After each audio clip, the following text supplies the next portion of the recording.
Ladies and gentlemen, boys and girls, children of all ages, you are watching Off the Track, and it is time to drop the hammer.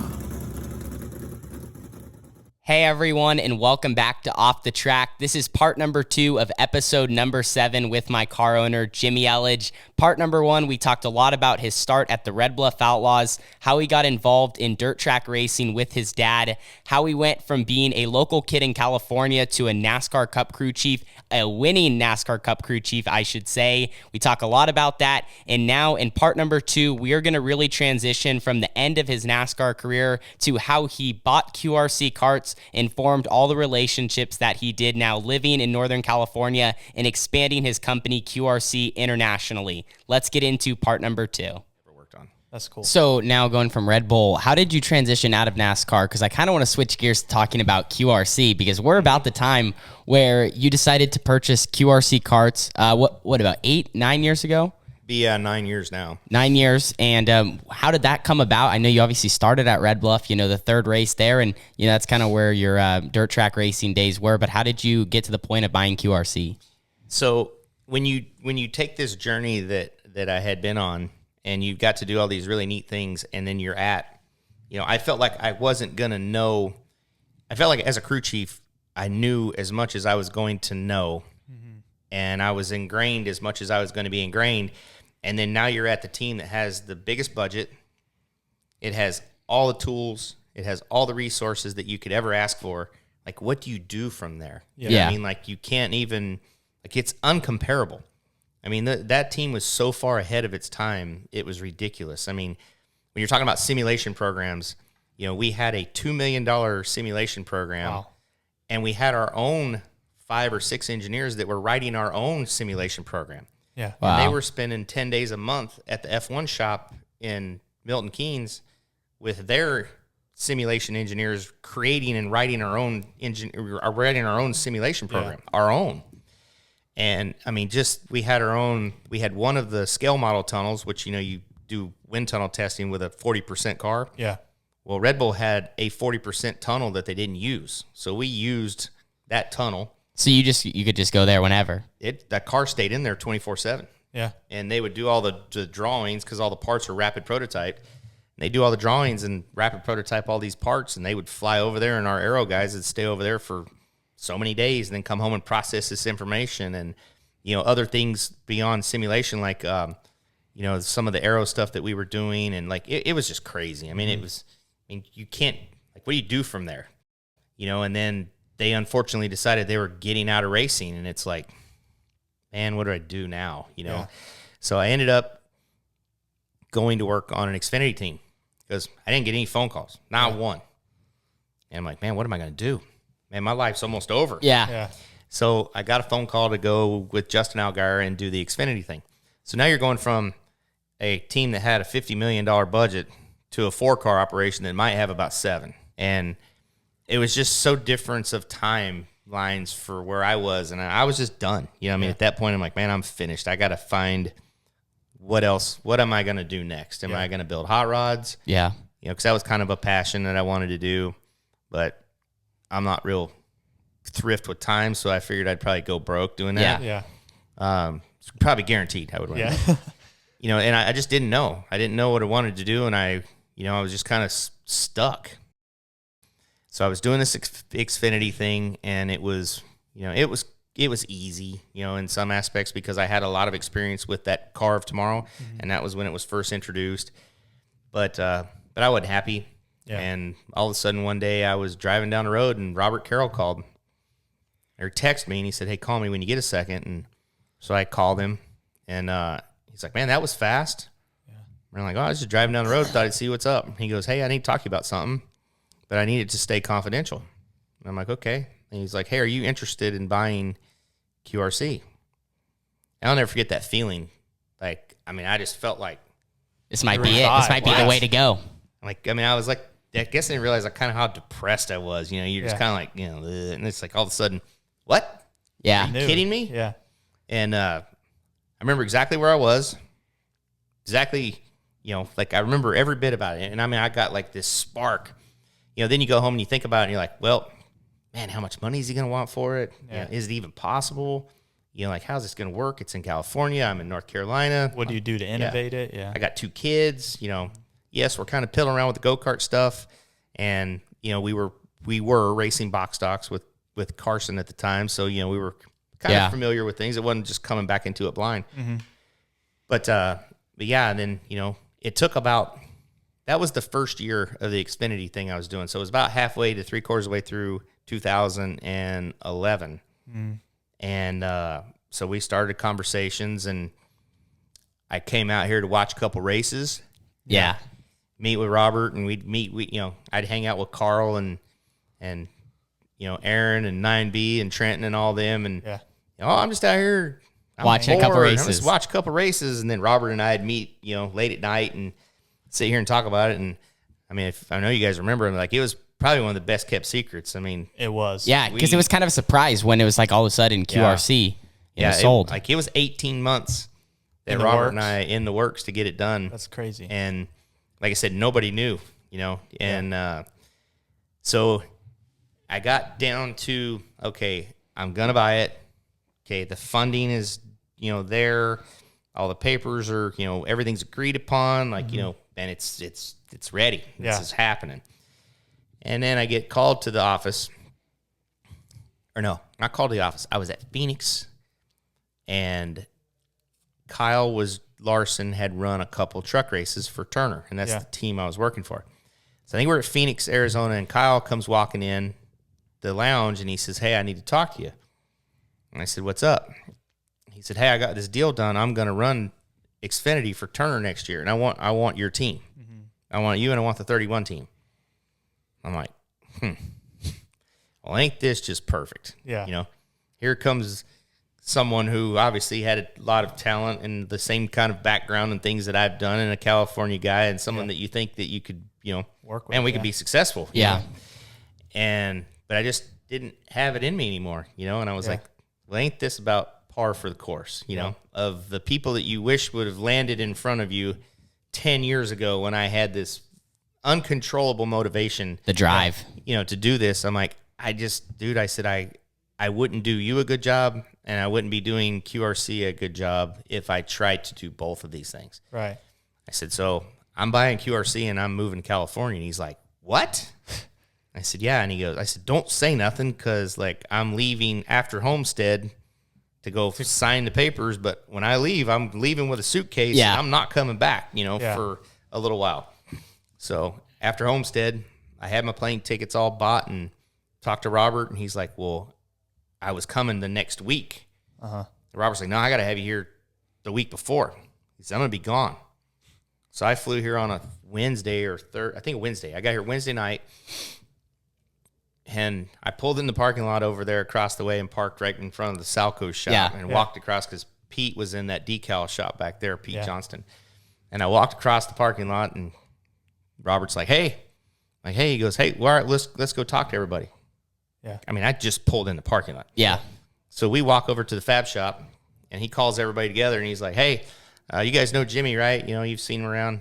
His daughter races stuff. And he goes, he just bought it. He goes, thanks for everything, guys, and walks off.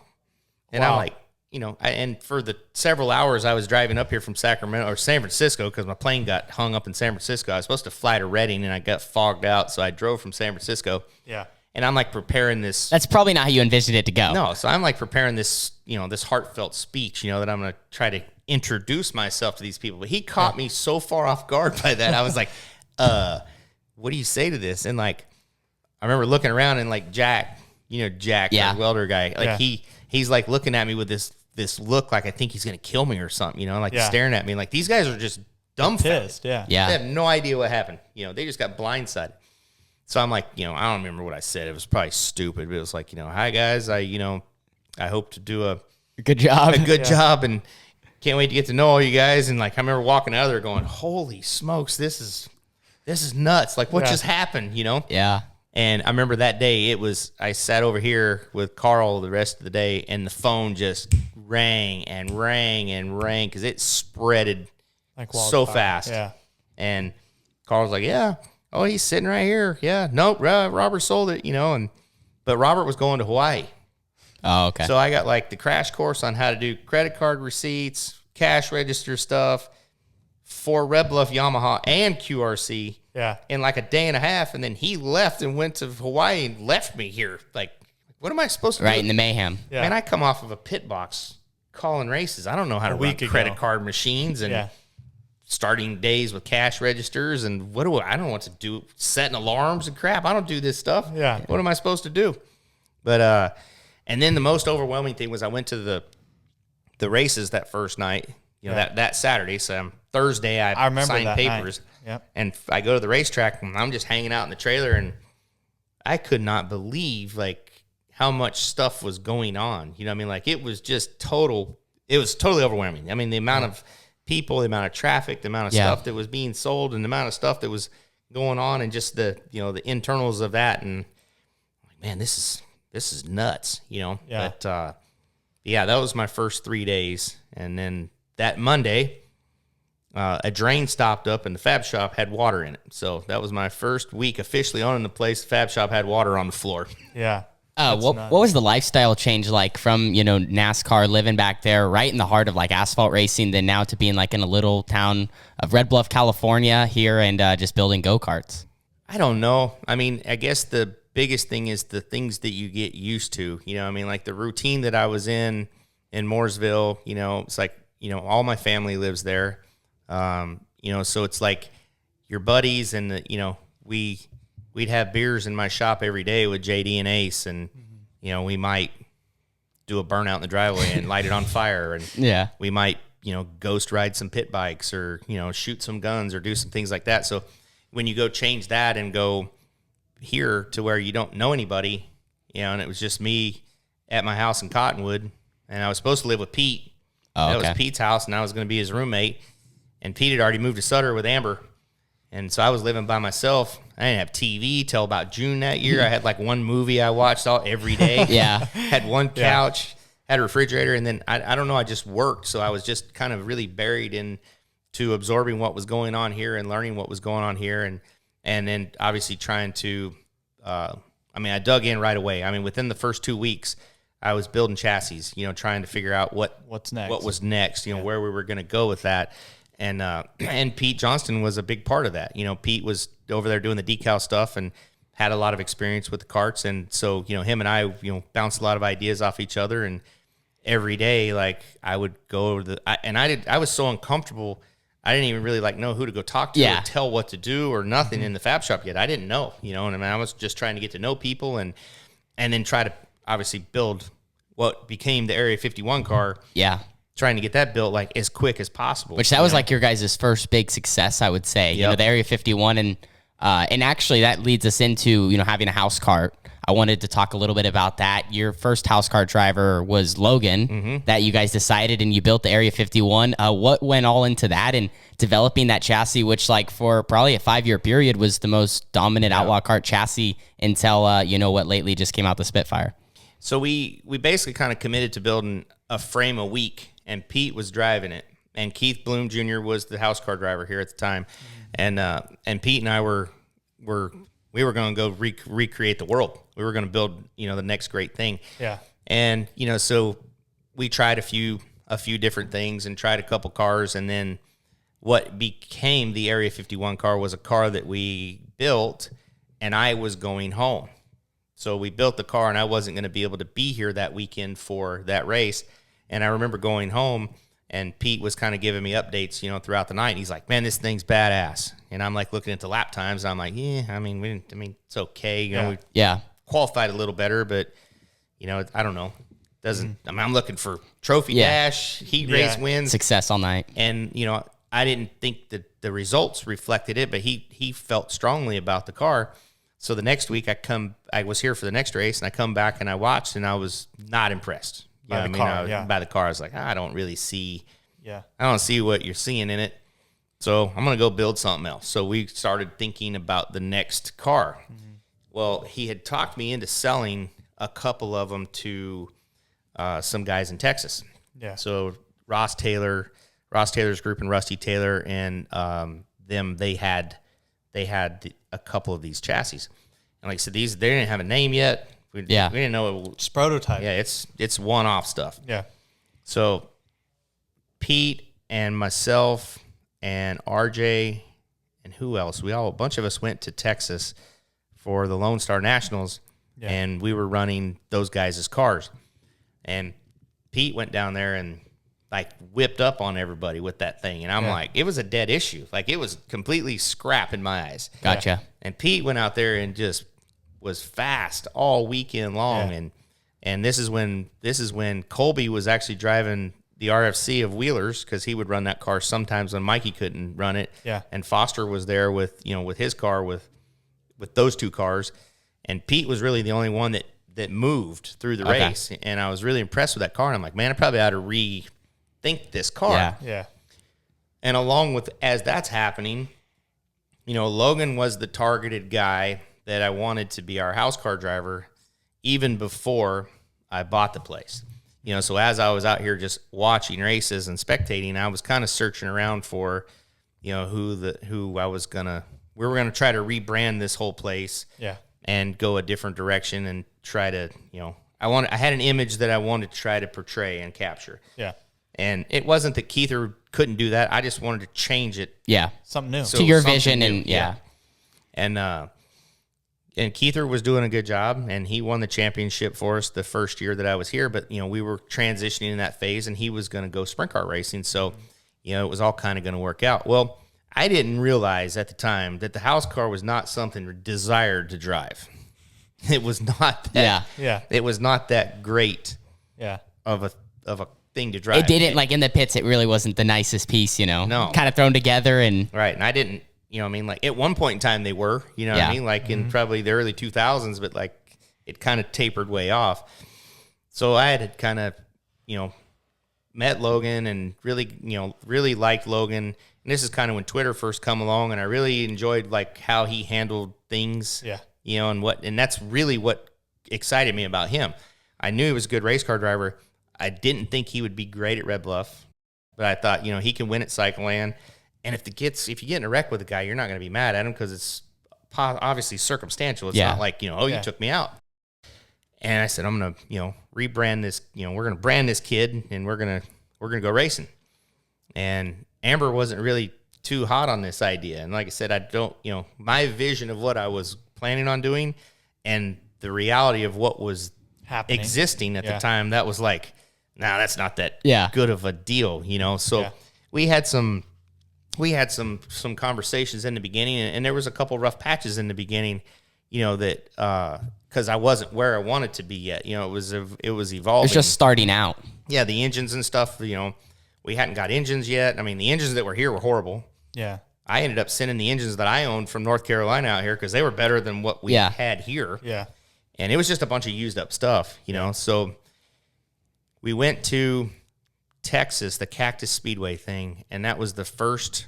Logan had run my car at Lakeport with Pete and him, but I wasn't really there. It was the 81 car, and he drove it. Mm-hmm. But this was the first race. The 51 car with Logan was going to run, and Colby was running the 1K that was a car that was a partnership with Kyle and myself. Yep. And we got this old rickety trailer from Chuck Wolf. We loaded up all these go-karts, and we went to Texas and raced. And that was like the first race that Logan, drove a house car for us. And then right after that was Cycleland was starting. Yeah. And we went there, and we ran okay. And then we went to Cycleland, and Colby and Logan just annihilated everybody. Yeah. And then we couldn't build Area 51 cars fast enough. Like I still felt like at the time the car was good, but I didn't think it was great. Yeah. But at Cycleland, I mean, it took off, and Colby and him won the first couple races, and then it was like, here we are, we're on our way, we're building Area 51 cars. But the Area 51 name came about because a friend of mine at Ganassi's that worked in the carbon shop, Johnny Floyd, he and I used to always do like these top secret projects, right? Yeah. Well, we were working on this rear end fan thing. Well, we found these rear end fans online that were some massive electric motor. And whenever we would do something, Johnny's joke was always, get this to the carbon shop, which was the carbon shop. Yeah. He goes, let's get this in Area 51 quick before anybody else finds out. So that was like, that was just like a figure of speech that we always said. Well, the shop over there that Pete was in got kind of labeled Area 51 because that's where we were that's where I worked out of. I didn't even work in my own shop. Because you're testing stuff. Yeah, because we were testing stuff, and I didn't want to piss off the people that work for me. If I'm using their tools or, I'm still trying to, like, feel my way around this. So I was over there with Pete, and we were building these cars at night and stuff, and in the evenings, and, collaborating during the day and all that. So that kind of got labeled Area 51.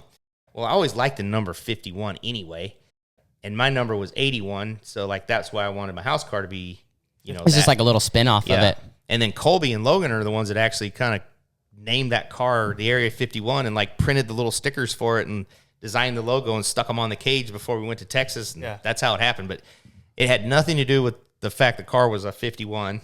Yeah. It had nothing, like, it all just happened. Yeah. And, then we were on our way. I mean, we went racing, and we won the championship with Logan that summer. And then, went back into Red Bluff that next year. And I don't remember if that's the year that Logan got sick and he didn't end up running the whole season or not. I think there was maybe 1 year in between because he won 2 championships at Red Bluff. You guys had your 1 year where you pretty much won every single big race minus maybe, I think, one Speed 51, West Coast Nationals. Yeah, leading the race at Wild West and lost a Master Link on the last restart, and then we got thrown out at Topher Classic for being too light. So, but other than that, I mean, like, you guys were winning every single big race, and that, like, I mean, that only carried the Area 51 more to where being the number one chassis that everyone was really coming to QRC for. For sure, and, like, the spinoff of the A was a J, and that was like a car that we thought may not crack where the Area 51's cracked the way that it was designed, and it ended up kind of creating its own identity, and had its place, too. But, there was a period of time that, you're sitting there wondering, man, this is turned into be an iconic car. How are we ever going to, replace that? But before we get too carried away, I want to back up. That first year that we were talking about in 2012, 2013, I met this guy. Yeah. Oh, yeah. Okay, so this is how he happened. Yeah. So the West Coast Nationals, I told all you kids that if you want to race in a QRC car, come see me. I'm going to give you $100 bill and hats and T-shirts. Because remember, Carly was really mad about this. I do remember this. I do remember this. I actually have it in my notes. So I went to the trophy presentation thing in the foyer at Red Bluff to watch the trophy presentations for the people who won West Coast Nationals, and Keither had won in the Tyler Wolf throwback car that we'd done. Yeah. And he won in the box stock. Yep. And so, we're standing around there and, talking to the kids and, doing the stuff. And Tanner gets up here to give his interview. Yeah. And I was like, wait, what? Who's this kid? Yeah. Like, wow, what an interview. I mean, like, well-spoken, nice kid, this little tiny kid with his little dentine car. And I was like, man, I got to watch this kid. That's my next guy, right? Yeah. So then I started watching him run in the box stock stuff and be successful in the box stock stuff, and then got to know you guys better and better, from then. And then by the time you got into 250s, we were obviously way more on a personal level and more involved in what you were doing and all that stuff too. But, it wasn't like very long after that. I used to joke around with Logan, like, dude, that's your replacement. Yeah. You better keep stepped up because little Tanner Holmes is coming along. He's going to be your guy. And he starts setting 5 wins in a row and then goes after the championship. And well, I do remember that specifically. I think it was about 2014, 2015. Like, I had just moved up to 250 and we'd all be around here, you guys all drinking beer, and you'd always tell me, like, you're the guy. Yep. And so you kind of just, like, keep that in the back of your head. And then it kind of came to the point in 2017, 2018, yep. Logan moved on to bigger and better things. Yep. Got a great opportunity with Keith Keith Coons, and then you had McLean in for a season to run some laps, and then it just happened that I think points race number 8 or 9, right after the break, my dad had some knee surgery, and that was like the opportunity you took to, I guess, put me in the car, and then ever since, I mean, that's what I've done. You ended up going to Opens a year before really you were supposed to because you went in the championship, but by your age, and it was going to work perfectly. It's like Logan should be moved on, and Tanner should be turning 15, 16, and then he went and won the championship and moved into Opens a year early, and it's like, man, this is really messing up my plans. Yeah. And then Logan, didn't find out till it was late in the game that, he was going to get the opportunity with Toyota and Keith and to be able to go race midgets full time. And, that left a vacancy in that program that Casey was working here. So we threw Casey into sub for the first 2 races, and then not knowing if Logan was going to come back. And then honestly, I was hoping that, Logan was going to get to go do that, and that, I was going to park that car for the year and not run. Yeah. And then McLean goes out and goes quick time and wins the first race in it. Yeah. And then after the subs were up, Logan was for sure not coming back, because he was going to go run the USAC schedule. And I told Casey, I said, well, I mean, if they'll let you, the car's already licensed to Logan, and you've already subbed it twice, I don't know if they'll let you change it, but if they'll let you change it, then you can run it The rest of the year. But otherwise, I was going to park it, and I was going to go hang out with those guys and help Tanner, transition into his first year, and then finagle him away from his family operation and try to, get him in our car. And then, like you said, your dad had that surgery on his knee, and he'd asked me, he's like, hey, can you help take care of Tanner's car? Your mom was going to tow the trailer back and forth, and your dad was going to be crippled. And I'm like, just let me run him. I said, I'll just run him. I said, you can leave Carly's car. We'll take care of it. We'll help you guys without. There's no sense in hauling trailers up and down the road if your knee's messed up and you can't walk and can't work on the cars. I mean, just leave him here. We'll do it. Well, I couldn't get him to do that with Carly's car, but I finagled him out of him, and we went and did that test that day at the track, and your dad was actually still in the hospital, and Rick had brought you down, and we did that test that day, and then I think you won like 2 races later, right? Yeah, we won a third race out. We started on the front row, won a race, and then we actually talked about this in the last episode when we were talking about our dumbest wrecks. The 4th week out, I wore out your car in the B main. Yeah. So that was a funny turn of events. But then ever since, we've just always ran your car, Red Bluff, Cycland, and had a lot of success. Yeah, no, it's been a fun journey, and I really enjoy like I said, the most special part of it has been the house car program and what we've been able to do to this point, because I feel fortunate that we've gotten to have the drivers that we've had, and that not only that, like the families, all of them have been very personal, and with people that that are your friends, and that you create long-term friendships with, and it's been special, and it's been really cool to I didn't expect to do, like I told Logan, I said, man, my goal for this thing is to one day create, a house car driver that moves on and goes and does something special. And you always joked you want to just drink beer in our motorhome lot in the NASCAR parking lot. So when you guys make it to cup racing, I'm going to come to the motorhome lot and I'm going to lay on your couch and drink your beer and watch you guys race. But and then Logan got to do, Logan got to go and is doing some neat things, with his career, and it's brought a lot of attention to what goes on in the outlaw karts in 100%.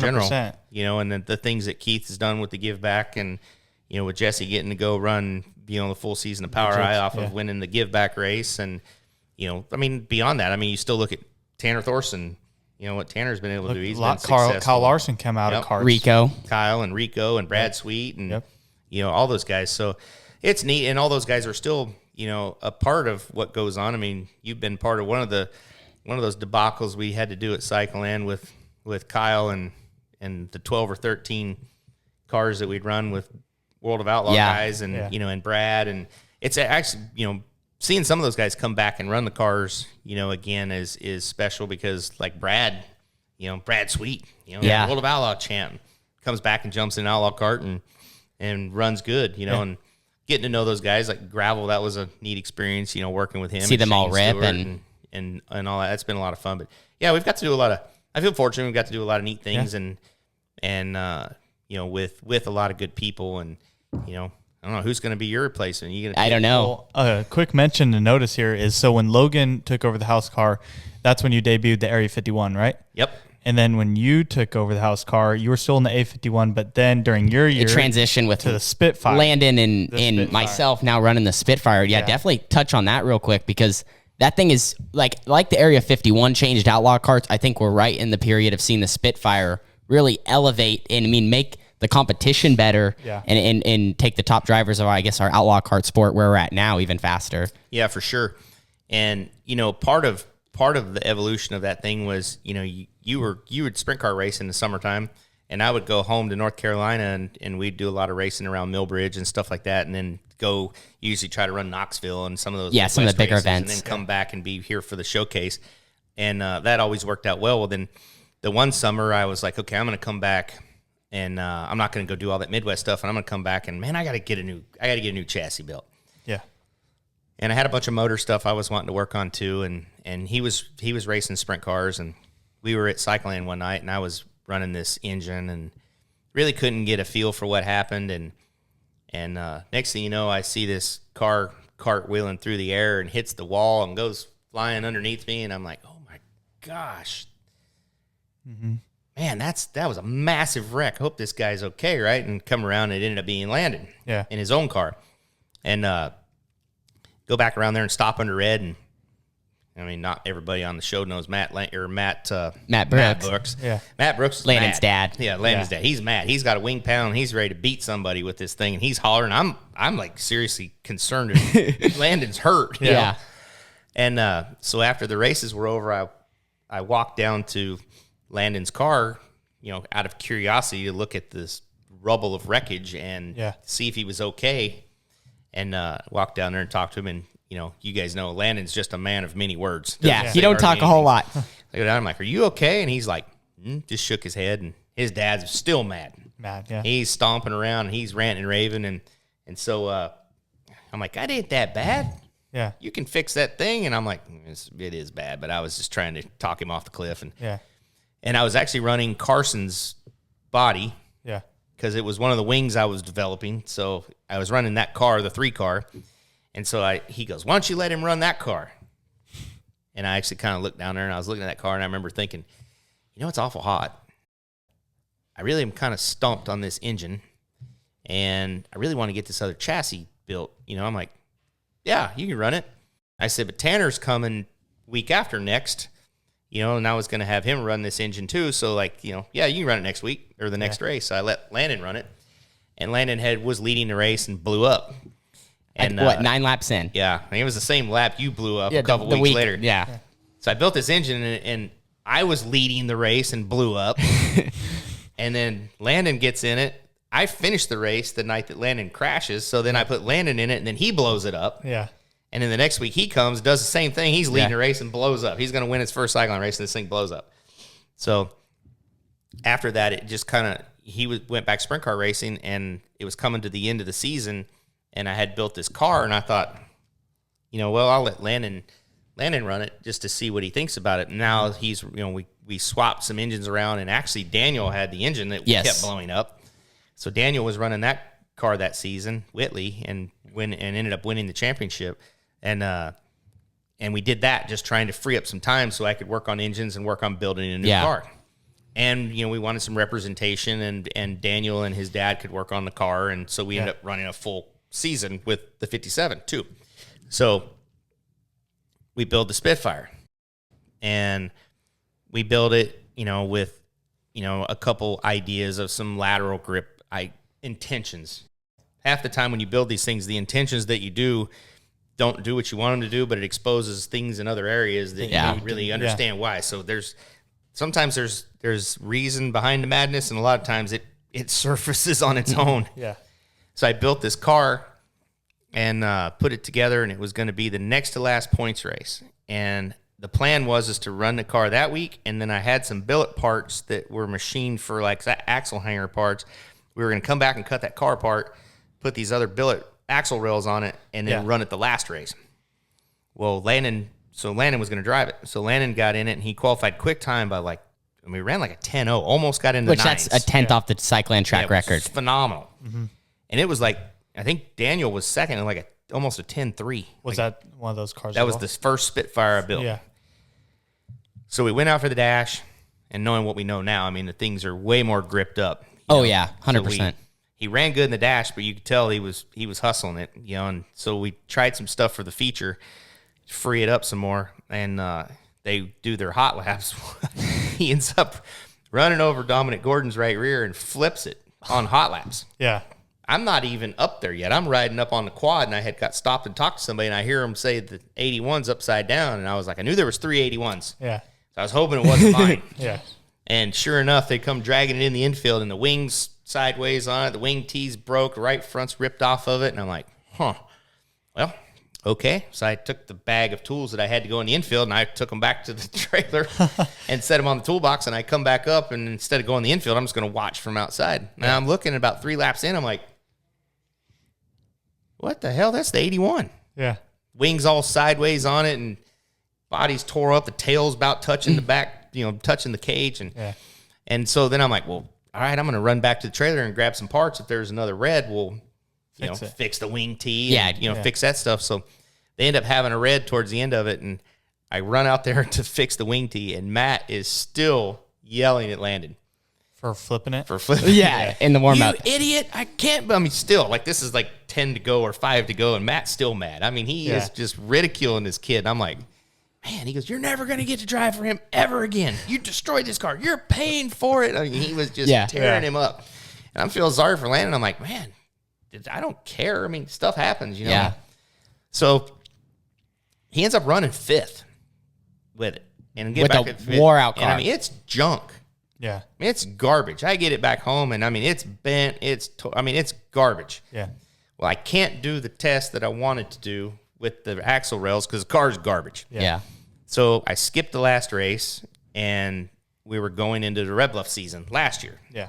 1920 season. So Landon was wanting, Matt was wanting to run, and I'm like, man, I don't want 3 cars. Yeah. I run the 18T. Well, they conned me into running the 60 and we got some funding from Salco and Matt themselves put money into it. Yeah. And basically the 57 and the 60 last season paid their own expenses. Right. I supplied the car and the engine, but the thing was, I'm like, I got to have help. Yeah. That's my biggest problem. So Matt and Ryan Whitley would stay on Sundays, and they washed all the cars, and it was phenomenal. I mean, it was really, really good. It was a cool team. Yeah, it was a great team, and man, they took a lot off of me to where I could focus on working on the business and all. But going into that season, I was like, man, maybe we'll run Tanner on an Area 51. We'll run Landon on a Spitfire. Yeah. This didn't have a name yet. It just kind of had Because I hadn't ran it yet, and I was pretty skeptical about trying anything different because I like what works. So. And I know Tanner. That's 100% true. So I was like, you know what? I've never been successful at putting one toe in the water. Yeah. You either jump in or you go for it. I'm like, if it doesn't work, we can go back to an Area 51. Right. So we built 3 of these brand new cars, these Spitfires, and I think it suited probably Landon, or Landon didn't have any other. Yeah, he didn't have anything to base it off of. Yeah, he didn't have any much experience in an Area 51 car, like because he'd driven different stuff. Yeah.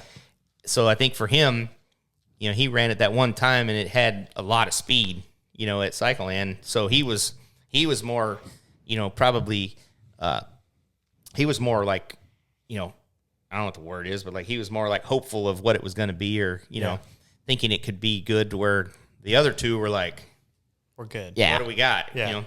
But like I said, I was like, "Well, we got to, like I said, you can't put the toe in the water. We got to jump. Yeah, we got to try it." And I think it was probably, for you, it took a little bit to get used to it. I mean, I think you still won 2 races by the first half. Yeah. And led some laps, but I mean, the first race we didn't make it out of the C main or B no, main? we didn't. We struggled. We had some stuff go wrong, but yeah, like it was definitely like a super slow start to the year. And I remember like I didn't want to be like disrespectful or say anything, but I just wanted to be like, yo, we got the Area 51 sitting in the back of the shop. Like, let's just go put everything on that and let's go back to normal. But finally, by like race 3, I mean, we almost won 3 races in a row. There we won races 3 and 5, and all of a sudden, like we were clicking, and we're like, man, this thing's really good. Yeah, and it's and that we kind of tried to do a different way of approaching the launch of this car. So like once we decided like, okay, this thing's got, it's got a lot of potential. So we're going to push forward with a new line of cars. We built 75 of them and had them. Okay, we're going to have a launch date, in January. So right after the 6-week break, you could buy them. And I wanted to see how many cars we could sell in 24 hours.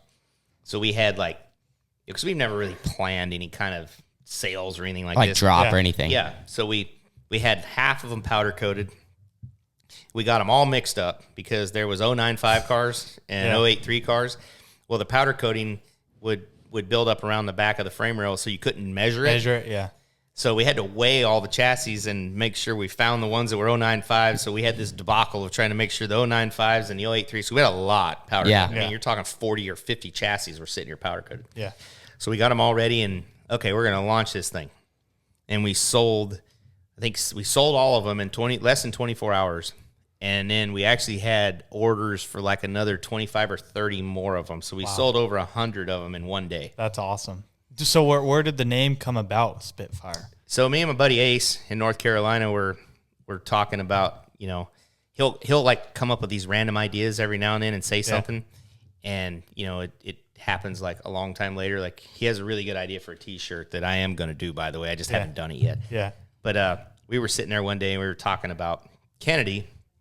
And Kennedy was really mad, and you know, you guys know Kennedy. Yes, we know Kennedy. You know how Kennedy can be when she gets her mind made up on something. She's very determined. Yeah, she's gonna make it that happen. way. And so Kennedy was mad about something. We were grilling out at Ace's house, and they were kind of arguing, you know, and arguing at point. Yeah. Which I know better. Yeah. I'm not arguing Yeah. with her. So she stormed off into his house to go to the bathroom or something, and I remember him looking at me, and he was like, I was like, how'd that work out for you? He's like, man. He's like, what a Spitfire she is. And I'm like, oh, yeah, no, she is. And he takes a drink of his beer, and he goes, you ought to name a car that one of these days. Yeah.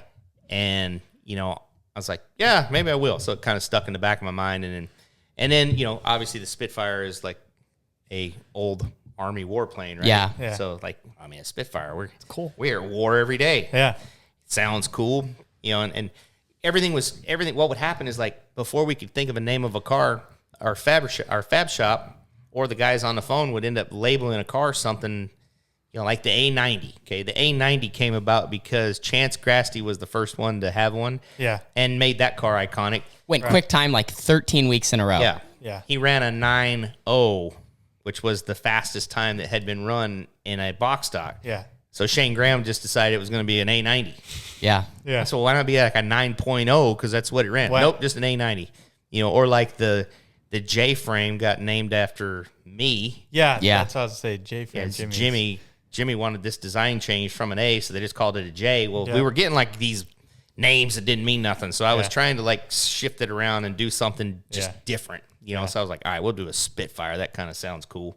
That's cool. That was super neat. Well, it's been great talking to you. Before we end this and wrap this up, there's one story I want you to tell, and that is your E-main run at the West Coast Nationals to second in the A-main event. That was one of the craziest days, and like as a driver and running alongside you, one of the most eventful, because a lot of people, I mean, at least a lot of my viewers, they probably haven't heard this. Yeah, so Carson came to run West Coast Nationals that year, and you were running. Who else was running with us then? I think Logan was there because Yeah, I Logan think was there 'cause he he blew up at the beginning Yeah. of the feature. Yeah, So it was you and Logan and Carson. Was it just you three? yeah, Was Casey there with us or not? yeah. McLean was too, wasn't he? No, because I think he that wasn't. was the year before. Yep, that's right. Yeah. Casey was in his own car because I remember passing him now that, and it wasn't in my car. So it was just you three. Well, Carson had gotten in that accident at DeCoin in the midget, and she wasn't feeling good. Well, she went out and tried to run one of these things, and she did the practice and qualify, and she's like, Dad, I can't see. And I'm like, well, then don't run it.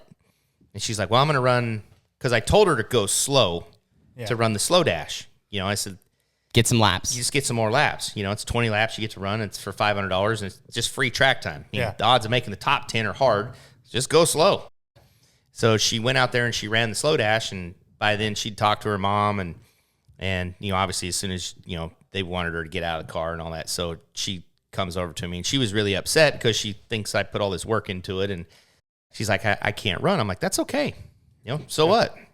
Get better. If you're going to run USAC, you don't need to be messing around in a go-kart you can't see. She goes, but I want you to run. And I'm like, I'm not going to run. I got plenty of stuff to do. So she says, no, I want you to run, and I'm going to be your crew chief, which that didn't work out. She was my cheerleader. She wasn't a crew chief. Yeah. So I said, okay, whatever. And I had zero intentions. I really didn't even want to. So we come over here that night, and we put my seat in it, your dad and myself, and we put the seat in it, and we take it back to the racetrack the next day. And because she'd drawn like a 3 for the second day of qualifying, which usually is money. Really it was good. not money. It was not. It was muddy. Yeah. And I think I qualified like 3rd from last. Yeah. And I was on the pole of a heat race, and I got passed on the last damn lap by 9B, which I needed to win that one. And then I started in the back of the other one, and I put some tires on that did not go, so I was buried. So I remember getting getting these guys' cars, go through everything for race day, because I was going to get everything done on that thing the night before, because I knew I was going to have to run early in the morning and probably be done before lunch. Yeah. So got his car all done, and Tony Souza walked over and was talking with us, and was about ready to push your guys' cars in the trailer, and he says, "What are you doing with that one?" And you had just walked over, and I said, "How deep am I?" And you're like, "Oh, you're deep." I said, "What, D?" Nope, E. I'm like, "Is there an F?" He's like, "Nope, there's no F, but you're in the E." And I'm like, "You're the second row of the E." I'm like, "Well, that's doable." Yeah. And Souza was standing there with me, and he goes, "What are you going to do with that thing?" I said, "I'm going to put it in the A mains, what I'm going to do." And he just laughed. He goes, "No, you're not." I said, "I'm telling you, I'm going to make the A main." Yeah. I had no intentions of making the A main. I was just talking smack. And he goes, I said, "Why, you want to bet?" He goes, "I'll bet you $100." I said, "Okay." I'm like, "Man, I really got myself in this one now." I said, "Well, hold on. I have till the C to claim, right?" He goes, "Yeah." I said, "All right, if I make it to the C, I can claim from there whether I'm going to the A." Yeah. So we forgot about it or whatever. So the next day I go out in the D, and I run second in the D, or the C, or the E, and then get in the D. And I remember taking the green in the D, and I'm like, I'm just going to ride around here for a little bit and watch these guys crash and do this. Well, I was 3 wide in the middle, splitting cars. It was total chaos, and we had a red, and I remember stopping, and I couldn't breathe because I'd been holding my breath the whole time. Yeah. I'd take my helmet off. I'm sitting there like going, trying to catch my breath. I even told the quad, I'm like, "Go away. Come back and get me last." I'm still trying to breathe. I had my helmet off. I could not breathe. So got my helmet on, and we went back green, and I made it through the D, and then got in the C, made it through the C, thinking, okay, it's going to end. Yeah. Next one's got to be the last We're one. done. Yeah. Get into B, and I really didn't think I'd make it out of the B because there was a lot of really good cars in the B. Somehow make it out of the B. So I make it. I think you got it. You passed with like 2 to go on, I think it was Carson Perkins, might have been. Well, no, me and Colby were side by side at the end, but I got by Carson, and I was actually 5th. Yeah. And Colby was 6th, and I thought Carson was going to wreck me. Yeah. I was running from him thinking he was going to come back and kill me. And then I seen a car on the outside, and I was hoping it was Carson. I was just going to keep him outside where he didn't kill me. Yeah. And I looked, and it was Colby, so I just tried to ride side by side with him to make sure that no one got either one of us. Yeah. And so I made it to the A, and I was like, well, this is going to be interesting. Like, okay, just making it to the A. And so I made it to the A, and I was like, well, this is going to be interesting. Like, okay, just making it to the A.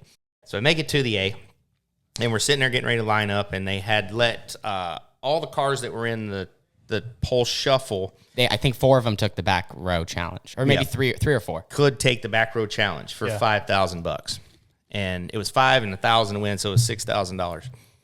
So they're doing the lineup, and that actually moved me quite a ways up by all those guys taking the back row challenge. So I think I was going to start like 8th or 9th.